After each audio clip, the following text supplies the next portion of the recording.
হাওড়া থানায় শুদ্ধিকরণ কর্মসূচি বিজেপি মহিলা মোর্চার। এবার হাওড়া থানায় শুদ্ধিকরণ কর্মসূচি পালন করল বিজেপি মহিলা মোর্চা।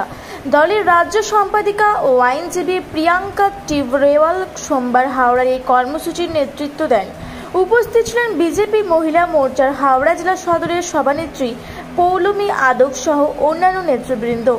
বিজেপি মহিলা মোর্চা নেতৃত্ব জানান, সারা পশ্চিমবাংলা জুড়ে নারী নিরাপত্তাহীনতা এবং সাম্প্রতিক ঘটে যাওয়া আর্যিকর কাণ্ডের প্রতিবাদে গোটা বাংলার মানুষ আন্দোলনের রাস্তায় নেমেছেন।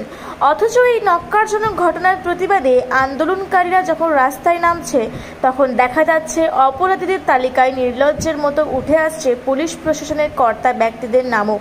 বর্তমান পরিস্থিতিতে পশ্চিমবাংলার পুলিশ প্রশাসনের ওপর থেকে সাধারণ মানুষের আস্থা এবং ভরসা দুই তলানিতে এসে ঠেকেছে।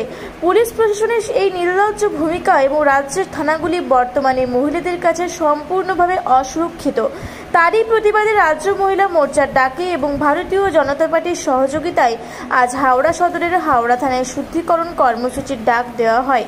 প্রিয়াঙ্কা টিবরেওয়াল বলেন, নবান্ন অভিযানে গেলে পুলিশ সাধারণ মানুষের উপর লাঠি চালায়, গ্রেপ্তার করে, অথচ ধর্ষকদের পুলিশ গ্রেপ্তার করতে পারে না, তাদের আড়াল করে। এরই প্রতিবাদ জানাতে আমরা এসেছি। আগে সরকার প্রশাসন সবাই দুর্নীতিতে যুক্ত ছিল, এখন তারা ধর্ষণেও যুক্ত। এই পুলিশরা এই যত ক্রাইম হচ্ছে পশ্চিমবঙ্গে তাতে এরা কিন্তু সামিল আছে। যত লোপাট করা ইয়ে ছিল, যত এভিডেন্স লোপাট করা ছিল, সেটা সবকিছু পুলিশ করেছে বলেই আজকে অফিসার ইনচার্জ সেরা কাস্টাডিতে আছে। তো শুধু এই সরকার না, এই সরকারের অ্যাডমিনিস্ট্রেশন কারাপ্ট আছে। সেই জন্য আমরা আজকে সাধারণ মানুষ এখানে এসেছি এই প্রোটেস্ট করার জন্য। শুধু তাই নয়, এরা অ্যারেস্ট কাকে করে? সাধারণ মানুষকে অ্যারেস্ট করে। যখন নবান্নতে সাধারণ মানুষ যায়, তাদের উপরে লাঠি বোমা এগুলো চালায়। তাহলে সাধারণ মানুষের উপরে এইসব করতে পারে পুলিশ, কিন্তু যারা ধর্ষক আছে তাদেরকে ধরতে পারে না, তাদেরকে তো বাঁচানোর চেষ্টা হয়। সেই জন্য তো আমরা এখানে আজকে প্রশ্ন করতে এসেছি যে পুলিশ, এই ধর্ষকরা তোমাদের কি হয় আর কে হয়? একটা অফিসার ইনচার্জ যখন জেলে আছে, আপনারা বুঝতে পারছেন যে মানুষ কিসের উপরে বিশ্বাস করবে?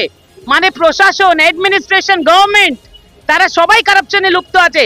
আর এখন তো কারাপশন না, আমরা তো দেখছি তারা কিন্তু ধর্ষণেও লিপ্ত আছে। They are all same in crime. They have participated, not only the police, the government, their administration, the principal, along with the officer in charge.